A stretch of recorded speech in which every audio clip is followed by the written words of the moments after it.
dato le indicazioni della giuria, la presidenza ha assegnato 5 premi. Migliore scenografia va a Casa Campagna dei Frastornati di Castelbuono, Palermo, Sicilia. Una scenografia curata nei dettagli che ricostruisce l'ambiente pubblico e domestico della cultura popolare.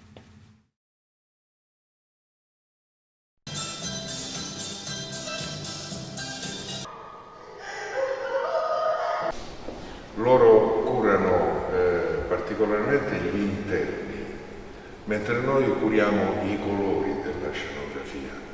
E questa è la differenza non di poco. Sono diversi.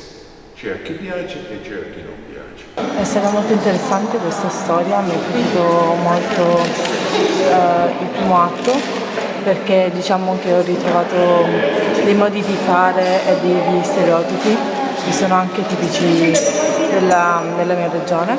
È stato molto interessante anche il dialetto, perché per quanto possa sembrare simile, alla fine è un dialetto completamente diverso dal mio. Mi è piaciuto questo spettacolo, soprattutto il primo atto, cercare di capire le differenze tra il nostro dialetto e quello invece siciliano. Mi è piaciuta anche l'ironia che hanno utilizzato i personaggi per portare avanti delle situazioni piuttosto comuni nelle quali forse ognuno di noi ci si è trovato o comunque alle quali ha assistito. Credo siano stati capaci appunto di rappresentarle al meglio.